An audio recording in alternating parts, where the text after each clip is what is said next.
आज की वीडियो का हमारा टॉपिक है वैल्यूएशन ऑफ शेयर्स, अंशों का मूल्यांकन। जैसे हम पहले पढ़ चुके हैं कि कोई भी कंपनी की जो पूंजी होती है वो छोटे छोटे निश्चित अंकित मूल्यों में बटी हुई होती है, एक फिक्स प्राइस में छोटे छोटे मूल्यों में बटी हुई होती है, जिसे हम अंश या शेयर्स कहते हैं। ये शेयर्स हमारे दो तरह के होते हैं, इक्विटी शेयर्स और प्रेफरेंस शेयर्स। तो इन प्रेफरेंस शेयर्स का वैल्यूएशन करने की आवश्यकता क्यों होती है, क्या पॉइंट्स हैं या क्या चीज़ें हैं जो इनके मूल्य को प्रभावित करती हैं, और कौन कौन सी विधियों से हम इसका मूल्य को निकालेंगे या मूल्यांकन करेंगे, ये हम इस चैप्टर में देखेंगे। तो हमारा जो पहला आज है वो हम देखेंगे वैल्यूएशन ऑफ शेयर्स में। सबसे पहले अपन देखेंगे कि वैल्यूएशन की हमें आवश्यकता क्यों है, क्या ज़रूरत है हमें अंशों के मूल्यांकन करने की।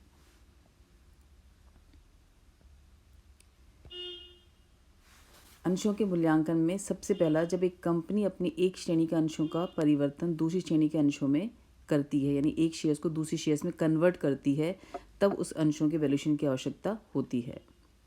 यदि कोई शेयर होल्डर अपने अंशों को मॉर्गेज रखकर कोई लोन लेना चाहता है, गिरवी रख के कोई ऋण लेना चाहता है, तो भी उसके अंशों का मूल्य उसको निकालने की आवश्यकता होगी, ताकि वो तय कर सके कि उसको कितना लोन मिल सकता है। जब आपको अंश खरीदने हो या बेचने हो, तभी अंशों के मूल्यांकन की आवश्यकता होती है।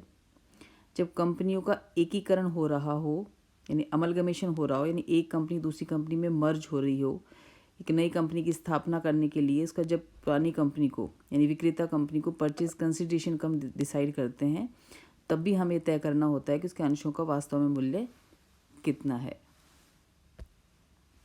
इसके अलावा जब कोई विद्यमान कंपनी किसी छोटी कंपनी को अधिग्रहित कर रही हो, अक्वायर कर रही हो, यदि किसी कंपनी का इंटरनल रिकंस्ट्रक्शन हो रहा हो, यानी उसके इंटरनल जो स्ट्रक्चर है कैपिटल का वो चेंज हो रहा हो, कोई कंपनी समापन में जा रही हो, यानी उसका लिक्विडेशन होने वाला हो, एक निजी कंपनी अपने अंशों के धारक का वास्तविक मूल्य भी जानना चाहती है ताकि वह अपने अंशों को मूल्यांकन करा सके, सरकारी कंपनी किसी कंपनी के व्यवसाय को अक्वायर कर रही हो, यानी कोई सरकार गवर्नमेंट यदि किसी कंपनी को अधिग्रहित कर रही है, अक्वायर कर रही है, अपने पोजीशन में ले रही है, तो भी उसके अंशों का मूल्यांकन करवाना आवश्यकता होती है, ताकि शेयर होल्डर को उनके शेयर्स के बदले में जो भी कंपनसेशन, जो क्षतिपूर्ति बनती है, उसका भुगतान का मूल्य तय कर सके।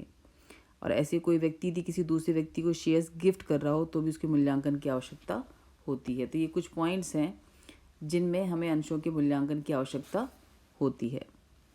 अब हम देखेंगे कि कौन कौन से ऐसे घटक हैं, कौन कौन से ऐसे फैक्टर्स हैं जो हमारे अंशों के मूल्य को प्रभावित करते हैं, जिनकी वजह से हमारा अंशों का मूल्य अफेक्ट होता है। उसमें पहला है कंपनी की प्रॉफिट अर्निंग कैपेसिटी, यानी जो उसकी लाभार्जन क्षमता है वो अभी कैसी है और भविष्य में उसकी क्या होने की संभावना है। यदि उस कंपनी की प्रॉफिट अर्निंग कैपेसिटी भविष्य में और अच्छी होने की या बढ़ने की संभावना है, तो उस कंपनी के अंशों का मूल्य अधिक होगा, और यदि वो कम है तो उस कंपनी के अंशों का मूल्य कम होगा। इसी प्रकार कंपनी की जो एसेट्स बैकिंग है, यानी पर शेयर कितनी एसेट्स वो कंपनी होल्ड करती है, उसके अंशों की सुरक्षा के लिए कितनी संपत्ति वहाँ पे विद्यमान है, ये भी अंशों के मूल्यांकन को अफेक्ट करती है। यानी जितनी अधिक एसेट्स बैकिंग होगी उतना ही अधिक अंशों का मूल्य होगा, और जितनी कम होगी उतना ही अंशों का मूल्य हमारा कम हो जाएगा। इसी तरह यदि कंपनी बोनस शेयर्स और इक्विटी शेयर्स देने की संभावना जितनी ज़्यादा होगी, जितना लगेगा कि कंपनी बोनस शेयर्स या राइट शेयर देने में सक्षम है या देने की संभावना है, तो उस कंपनी के अंशों का मूल्य अधिक होगा, और यदि देने की संभावना नहीं है तो उस कंपनी के अंशों का मूल्य कम होगा। इसी तरह स्टॉक एक्सचेंज में उस कंपनी के अंशों की डिमांड और सप्लाई की क्या स्थिति है। यदि उस कंपनी के अंशों की मांग बहुत अधिक है और सप्लाई कम है, तो अंशों का मूल्य अधिक होगा। इसके विपरीत यदि अंशों की सप्लाई बहुत है लेकिन उसकी डिमांड नहीं है, तो अंशों का मूल्य कम हो जाएगा। इसी प्रकार किसी राष्ट्र की, कोई जो देश है जहाँ पे वो कंपनी स्टेब्लिश है, उसकी जो आर्थिक और राजनीतिक स्थितियाँ हैं, जो इकोनॉमिक और पॉलिटिकल सिचुएशंस हैं, वो भी कंपनी की स्थिति के और कंपनी के शेयर्स को इफ़ेक्ट करती हैं। यदि उस कंपनी के फेवर में है तो उस कंपनी का अंशों का मूल्य अधिक होगा, और यदि वो पॉलिसीज़ कंपनी के फेवर में नहीं है तो उस कंपनी के अंशों का मूल्य कम होने की संभावना है। इसी तरह स्टॉक एक्सचेंज में सटोरियों द्वारा, जो स्पेकुलेटर्स होते हैं, वो भी आर्टिफिशियली मांग और पूर्ति को बढ़ा घटाकर कंपनी के अंशों का मूल्य अफेक्ट कर सकते हैं। यानी यदि तेजड़िए जो बुल हैं वो यदि उस कंपनी के अंशों में ज़्यादा एक्टिव हो रखे हैं तो उस कंपनी को अंशों का मूल्य आर्टिफिशियली बढ़ जाएगा। एक्चुअल में तो नहीं बढ़ेगा, पर आर्टिफिशियली बढ़ जाएगा, जो उसके एक्चुअल वैल्यू को रिप्रेजेंट नहीं कर रहा, लेकिन बाज़ार में वो बढ़ा हुआ मिलेगा। और यदि वहाँ पे मंदड़ी है, उस पर ज़्यादा प्रभावित हैं, तो फिर अंशों का मूल्य कम होगा।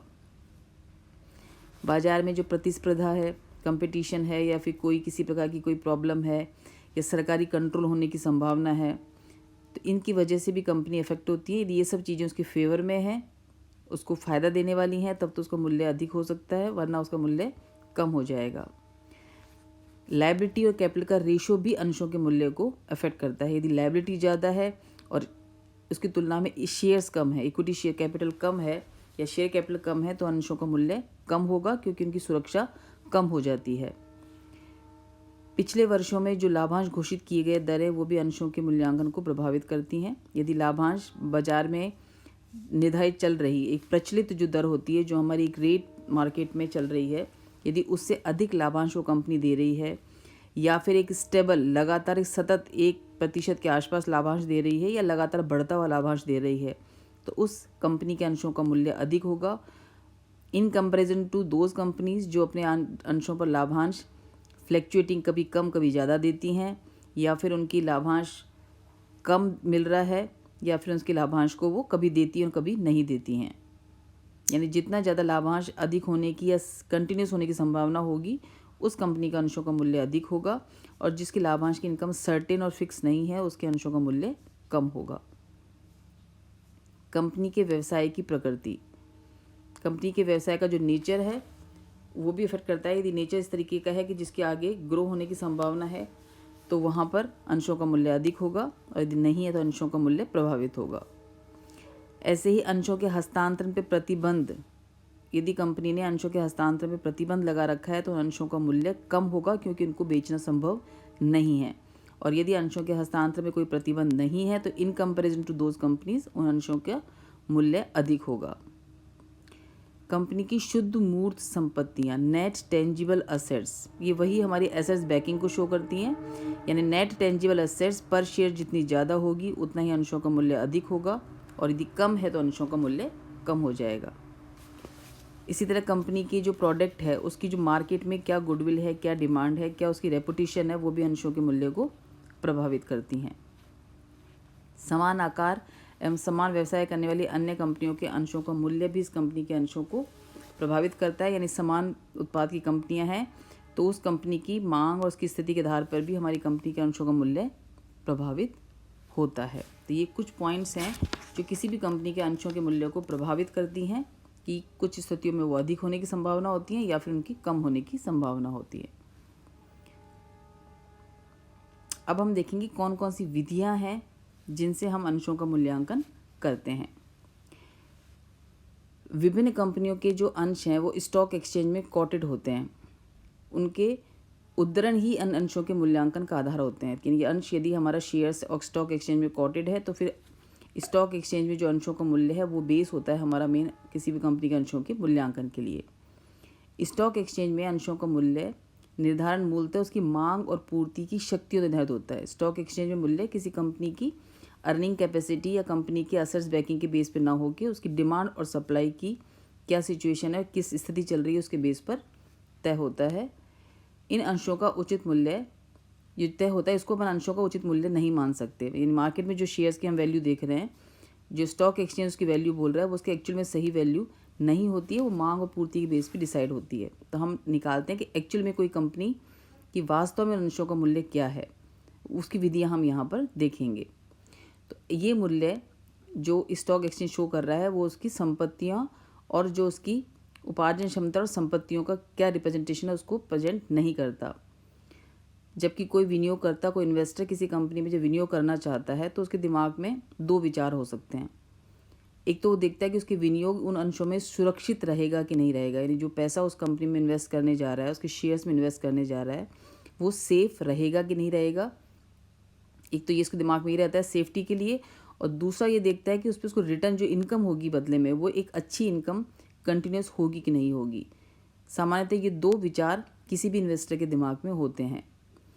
इन्हीं दोनों फैक्टर्स पर विचार करने के लिए वो कंपनी के अंशों का मूल्यांकन करवाता है। इसके बाद वो निर्णय लेता है कि उसे कंपनी के अंशों में विनियोजित करना चाहिए कि नहीं करनी चाहिए। तो हमारी जो विधियां हैं वो यहाँ पर इन्हीं 2 मुद्दों पर बेस है। पहला, जिसमें अपन सिक्योरिटी देखेंगे यानी असेट्स कितनी है किसी कंपनी की, और दूसरा हम उसके अर्निंग कैपेसिटी से निकालेंगे कि अंशों का मूल्य कितना है। तो पहली जो विधि है वो है हमारी संपत्ति मूल्यांकन विधि, जिसको हम नेट असेट्स मेथड, शुद्ध संपत्ति विधि भी कहते हैं। इस विधि में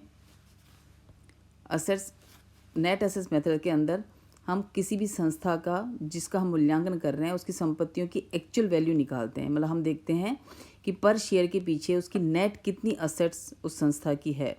इसको हम एसेट्स बैकिंग मेथड भी कहते हैं, या फिर इसको हम इंट्रिंसिक वैल्यू मेथड, आंतरिक मूल्य विधि भी कहते हैं। यानी उन अंशों का असली में कितना वैल्यू है, कितना मूल्य है उसका। यानी आज यदि वो कंपनी समापन में चली जाती है, कंपनी बंद हो जाती है, तो हमारी उस अंश के बदले में कितना पैसा हमें वापस मिलने की संभावना है। तो इसकी गणना करने के लिए हम उस कंपनी की जितनी भी टेंजिबल असेट्स है उसका हम, यदि हमको बाजार मूल्य दे रखा है, हमें मार्केट प्राइस दे रखी है, तो हम मार्केट प्राइस ले लेंगे जो भी उसका वसूली मूल्य होगा। और यदि वो गिवन नहीं है तो फिर हम लेंगे उसकी रिटन डाउन वैल्यू, यानी उसकी कॉस्ट में से कोई भी प्रोविज़न या डेप्रिसिएशन दे रखा था हम उसको घटा कर दिखाएंगे। इसके बाद इन्वेस्टमेंट, चाहे वो आपके ट्रेड इन्वेस्टमेंट हो चाहे नॉन ट्रेड इन्वेस्टमेंट हो, उनसे जो भी मूल्य मिलने की संभावना है उसको भी इसमें हम जोड़ के दिखाएंगे। और इससे संबंधित भी कोई आयोजन यदि है तो उसको इसमें से हमको घटा के दिखाना है। यानी हमें नेट वैल्यू देखनी है, जितना पैसा हमें वसूल होने की संभावना है। यदि हमारे पास इंटेंजिबल असेट्स भी है, तो यदि इंटेंजिबल असेट्स से कोई वैल्यू रियलाइज़ होने की, वसूल होने की संभावना है तो इन्हें शामिल किया जाएगा, नहीं है तो इन्हें शामिल नहीं किया जाएगा।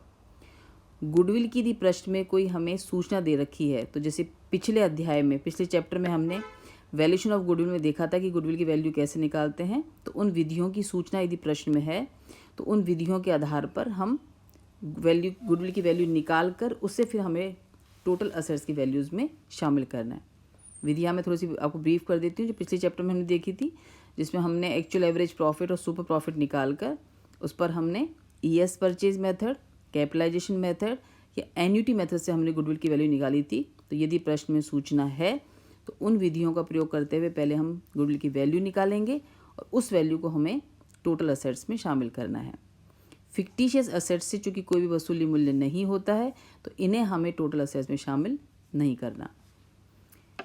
थोड़े से 2 सेक्शन में आपको यहाँ पे रिकॉल करवा देती हूँ कि अपन अकाउंटिंग स्टैंडर्ड 26 के अकॉर्डिंग प्रिलिमिनरी एक्सपेंसेस और एक्सपेंडिचर और एडवर्टाइजमेंट एंड प्रमोशनल एक्टिविटीज़ को हमें उसी साल में राइट ऑफ करना होगा जिस साल में वो खर्चे किए गए हैं, यानी इसको हम आगे कैरी फॉरवर्ड नहीं कर सकते। इसी तरह अकाउंटिंग स्टैंडर्ड 16 कहता है कि discount on issue of shares या लॉस डिबेंचर्स या loss on issue of debentures को भी हमें उसी वर्ष में राइट ऑफ करना है जिस वर्ष में वो किए गए हैं, यानी इनको भी हम आगे कैरी फॉरवर्ड नहीं कर सकते। तो ये हमारे फिक्टिशियस असेट्स में अब शामिल नहीं होंगी क्योंकि इनको उसी वर्ष में हमें राइट ऑफ करना होता है। इसके बाद इन असेट्स के मूल्य में से हम उन सब दायित्वों को घटा देंगे जो हमें बाह्य व्यक्तियों को, आउटसाइडर्स को चुकाने हैं, या कोई आयोजन यदि उनके लिए बनाया गया उसको हम इसमें से घटा देंगे। यानी इसमें से हम सारे करंट लायबिलिटीज़ लेस कर देंगे, जैसे creditors, bills payable, bank overdraft, outstanding expenses. इसमें से सारी लॉन्ग टर्म लायबिलिटीज़ लेस कर देंगे, जैसे debentures, loan from financial institutions, long term loan, mortgage loan, जिस भी तरह से हम पे दिए हुए हैं। इसके बाद कोई भी ज्ञात दायित्व जिसके लिए हमने कोई कोष बनाया, मतलब कोई ऐसा दायित्व जिसके होने की संभावना हमें पता है कि ये होगा ही होगा, उसके लिए कोई फंड बनाया हुआ है तो वो भी हम उसमें से लेस कर देंगे, जैसे employees compensation fund, gratuity fund, provident fund आदि। प्रोविजन फॉर टैक्सेशन, बकाया लाभांश और कंटीजेंट लायबिलिटी यदि होने की संभावना है तो इन्हें भी इसमें से लेस कर देंगे। तो जो शेष राशि बचेगी वो हमारी नेट असेट्स कहलाएगी। यानी इसको हम फॉर्मूले के फॉर्म में देखें तो ये हमारा हो जाएगा value of net assets equals to total realisable value of assets minus total outsider liabilities, यानी संपत्तियों का वसूली मूल्य माइनस दायित्वों का मूल्य। तो ये निकल जाएगा हमारा नेट असेट्स। इसको हम परफॉर्मे के फॉर्म में देखें तो थोड़ा इस तरीके से बनेगा हमारा statement showing for net assets में। हम सारी संपत्तियां ले लेंगे, यानी गुडविल हमारी आ जाएगी, हमारी जो भी वैल्यू पे हमने निकाला है उस वैल्यू पर आ जाएगी। इसके अलावा पेटेंट्स एंड ट्रेडमार्क वसूली मूल्य आ जाएगा इसका भी। Land and building, plant machinery, furniture, investment, stock, debtors, ये सब वसूली मूल्य पर आएंगे। या इसमें से कोई दायित्व बना आयोजन बने हुए हैं प्रोविजन, तो उसको हम इसमें से घटा के दिखा देंगे। लाइबिलिटीज़ में हम लेस करेंगे डिबेंचर्स, लोन और mortgage, creditors, bills payable, outstanding expenses, dividend payable, provision for taxation, provident fund, gratuity fund, workmen compensation fund, जितनी भी लाइबिलिटी होने की संभावना है या एनी अदर लाइबिलिटी जिसकी सूचना प्रश्न में है, उन सबको घटाने पर हमारी आ जाएगी value of net assets. Value of net assets आने के बाद जो हमारा वैल्यू पर शेयर निकलेगा वो हमारा निकलेगा, यानी वैल्यू पर शेयर इक्वल्स टू जो भी हमारी value of net assets I, यानी टोटल असेट्स माइनस लाइबिलिटीज से वैल्यू ऑफ नेट एसेट्स में जब हम नंबर ऑफ इक्विटी शेयर से डिवाइड कर देंगे तो हमारी वैल्यू पर इक्विटी शेयर्स निकल जाएगी। एक एग्जांपल लेकर देखते हैं इसे हमें किस तरीके से करना है। तो जैसे मैंने यहाँ पे एक एग्जांपल लिया है, इस एग्जांपल में हमें संपत्तियाँ दे रखी हैं, सारी दायित्व दे रखे हैं बैलेंस शीट के फॉर्म में। नीचे लिखा हुआ है the values provide in brackets are the realisable value of assets, यानी ब्रैकेट में जो वैल्यू दे रखी है वो हमारा वसूली मूल्य है। द गुडविल ऑफ कंपनी हमको यहाँ पे दे रखी है, ऑलरेडी सॉल्व करके दे रखी है निकाल के 1,50,000, हमें निकालने की आवश्यकता नहीं है। तो हम यहाँ पे निकालेंगे कैलकुलेशन ऑफ नेट असेट्स या फिर statement showing the net assets.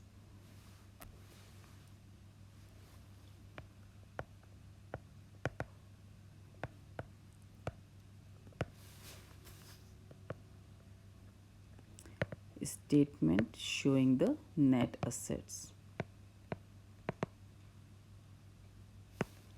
इसमें आ जाएगा सबसे पहले हमारा असेट्स आ जाएंगी, सारी संपत्तियां ले लेंगे इसमें से जिससे भी हमको वसूल होने की संभावना है। तो संपत्तियों में हमारी यहाँ पे फैक्ट्री बिल्डिंग आ जाएगी, इसकी बुक वैल्यू है 4,50,000, लेकिन वसूली मूल्य आ जाएगा हमारा 6 लाख रुपए। प्लांट एंड मशीनरी दे रखी है यहाँ पर 6,70,000। Stock, stores and work in process की बुक वैल्यू है 6,80,000, लेकिन हम लेंगे वसूली मूल्य 8 लाख रुपीज़। ऐसे ही डेटर्स का भी हम वसूली मूल्य लेंगे 1,40,000। बैंक है हमारा 1,80,000। शेयर इशू एक्सपेंसेस हमारी फिक्टिशियस एसेट्स है, इससे हमें कुछ भी वसूल नहीं होगा, इसको हमको शामिल नहीं करना है। गुडविल दे रखी है हमें यहाँ पे 1,50,000। ये सब हमारी आ जाएंगी संपत्तियाँ। दायित्वों में हम देखिए क्या क्या दे रखा है।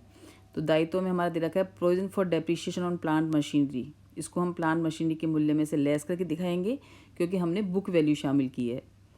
प्रोविजन फॉर टैक्सेशन लेस कर देंगे, क्रेडिटर्स लेस कर देंगे, बिल्स पेएबल और 6% डिबेंचर्स, इन आउटसाइड लाइबिलिटीज़ को हम लेस कर देंगे तो हमारे आ जाएगी नेट असेट्स। तो असेट्स में सबसे पहले आ जाएगा यहाँ पे हमारा गुडविल। गुडविल हमको दे रखी है यहाँ पे ₹1,50,000। उसके बाद फैक्ट्री बिल्डिंग, यहाँ पे फैक्ट्री बिल्डिंग दे रखी है हमें, इसका वसूली मूल्य है 6 लाख रुपए। प्लांट एंड मशीनरी, इसकी हमको लेंगे रिटर्न डाउन वैल्यू, तो यहाँ पर इसकी बुक वैल्यू हमको दे रखी है 6,70,000, इसमें से लेस कर देंगे हम प्रोविजन फॉर डेप्रिसिएशन जो हमें दे रखा है यहाँ पर 90,000। तो इसका जो वसूली मूल्य है, रिटर्न डाउन वैल्यू है, वो हमारा आ जाएगा 5,80,000 रुपीज़। इसके बाद आ जाएगा हमारा स्टॉक,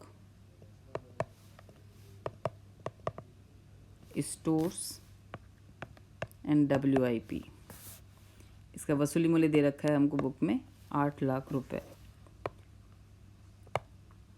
डेटर्स, इसका वसूली मूल्य दे रखा है हमें 1,40,000 और बैंक दे रखा है हमें 1,80,000। ये निकल जाएगा हमारा टोटल असेट्स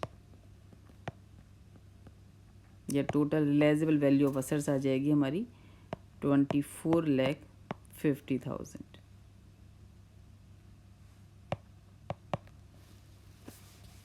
इसके बाद इसमें से हम लेस कर देंगे लाइबिलिटीज़,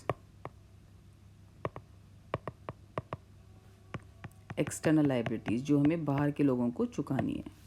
इसमें से आ जाएगा हमारा 6% debenture, bills payable,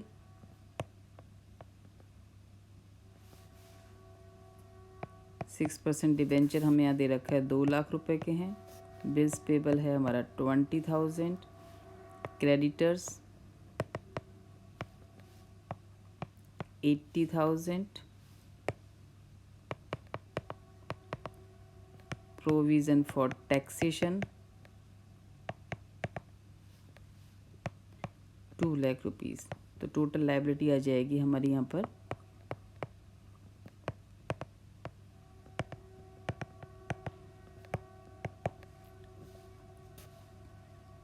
5 lakh rupees.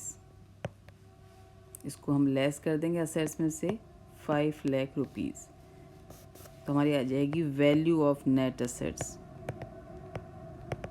यहाँ पे value of net assets A minus B ये आ जाएगी हमारी 19,50,000।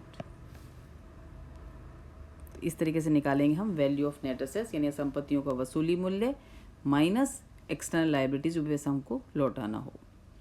इसका एक वैकल्पिक विधि भी है सॉल्व करने की। यदि प्रश्न में हमको सूचनाएं दे रखी हों, यदि हम निकालना चाहें तो एक वैकल्पिक विधि भी है जिसमें हम ये जो हमने किया था ये अपना असेट्स अप्रोच था। वैकल्पिक विधि में हम लायबिलिटी अप्रोच या कैपिटल अप्रोच से हम निकालते हैं।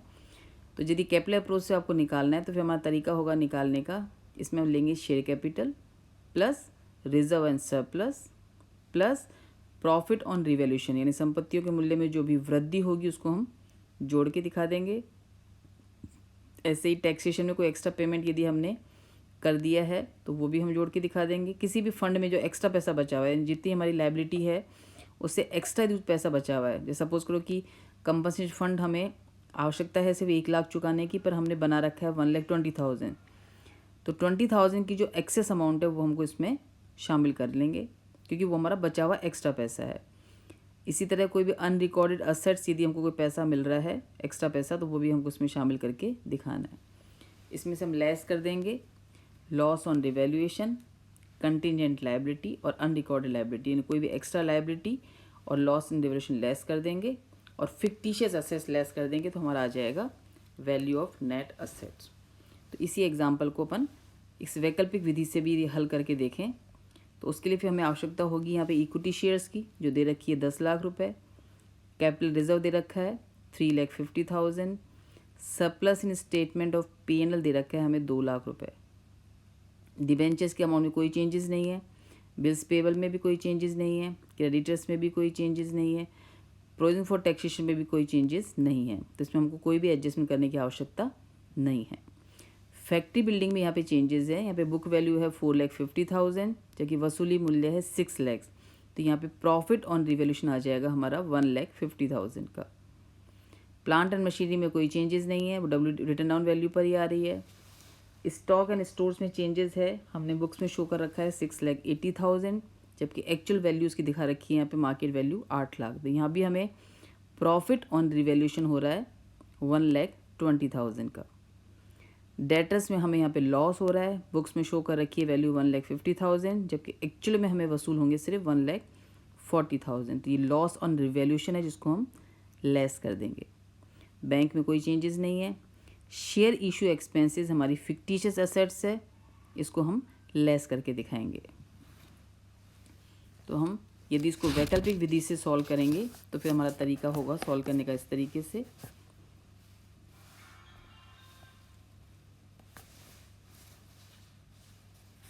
तो वैकल्पिक विधि यानी सेकंड विधि अपन करते हैं। वैकल्पिक विधि अल्टरनेटिव मेथड से यदि हम करते हैं तो फिर हमारा तरीका होगा सॉल्व करने का equity share capital.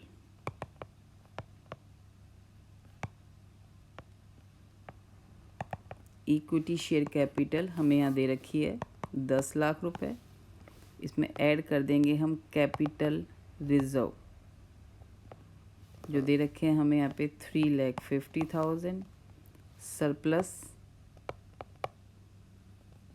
In statement of P&L,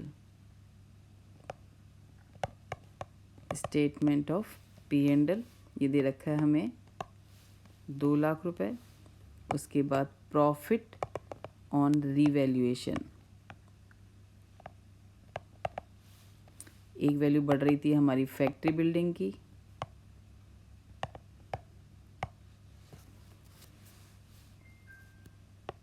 $1,50,000 से। एक वैल्यू इंक्रीज हुई थी हमारी स्टॉक की 1,20,000 से। और एक हमारी गुडविल है, जो उसको हम अनरिकॉर्डेड असेट्स भी बोल सकते हैं या फिर इंक्रीज इन रिवैल्यूएशन भी बोल सकते हैं इसमें। तो गुडविल भी हमारी आ जाएगी, क्योंकि बुक्स में शो नहीं कर रखी, लेकिन 1,50,000 हमें वसूल होने की संभावना है, तो 1,50,000 आ जाएगी गुडविल। तो टोटल जो असेट्स की वैल्यू में वृद्धि हो रही है वो हमारी हो रही है 4,20,000 रुपीज़। इसको हम जोड़ देंगे तो टोटल हमारा आ जाएगा ये 19,70,000। इसमें से हम लेस कर देंगे फिक्टिशियस असेट्स, जो था हमारा शेयर इशू एक्सपेंसेस,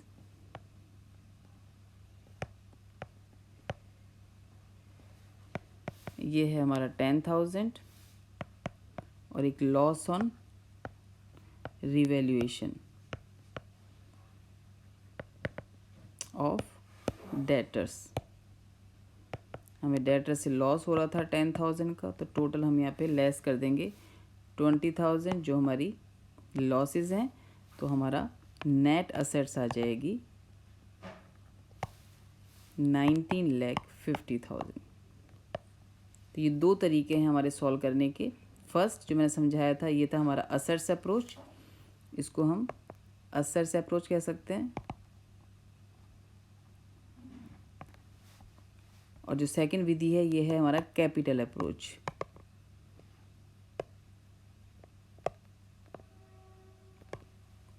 तो वैसे तो सामान्यतः हमें फर्स्ट यानी असेट्स अप्रोच की ही प्रैक्टिस करनी है, जिसमें हम सारी संपत्तियां ले लेंगे, उनसे जितना भी वसूल होने की संभावना है उसको ही शामिल करना है। गुडविल या तो प्रश्न में सूचना दे रखी होगी, नहीं तो हमको पिछले चैप्टर में जैसे हमने पढ़ा था उस तरीके से गुडविल की वैल्यूज़ को निकाल के शामिल करना है। इसमें से सारी लाइबिलिटीज़ जो एक्सटर्नल, जो बाहर के लोगों को चुकानी है वो हम इसमें से, और जितनी चुकानी है वो इसमें से लेस कर देंगे, तो हमारी आ जाएगी net value of net assets. और यदि हम कैपिटल अप्रोच लेते हैं तो फिर हमें लेना है सारा शेयर होल्डर फंड ले लेंगे, जिसमें हमारा आ जाएगा equity share capital, reserve, surplus, P&L और profit on revaluation of assets. इसमें से हम लेस कर देंगे जो भी हमारी लॉसेज होंगी या फिर हमारे फिक्टिशियस असेट्स, तो निकल जाएगी हमारी नेट असेट्स। तो ये 2 तरीके हमारे इसके सॉल्व करने के। आज के लिए नहीं, इसमें हम एक चीज़ और निकाल लेते हैं। इसमें इंट्रिंसिक वैल्यू पर शेयर, यानी वैल्यू पर शेयर कैसे निकाल लेंगे। इंट्रिंसिक वैल्यू पर शेयर, इसका फॉर्मूला था हमारा वैल्यू ऑफ नेट एसेट्स, जो हमने सॉल्व किया है अभी, divided by number of shares. तो यहाँ पे हमारी जो वैल्यू है वो आ रही है 19,50,000। जो नंबर ऑफ शेयर्स हैं हमारे यहाँ पर वो हैं 10,000। तो 10,000 से इसको हम डिवाइड कर देंगे तो हमारी वैल्यू पर शेयर आ जाएगी 195 रुपीज़। यानी फेस वैल्यू जिन अंशों की 100 रुपये है, उसकी एक्चुअल जो इंट्रिंसिक वैल्यू है वो हमारी यहाँ पर है 195, जो एक कंपनी की अच्छी स्थिति को दर्शाती है। आज के लिए इतना ही।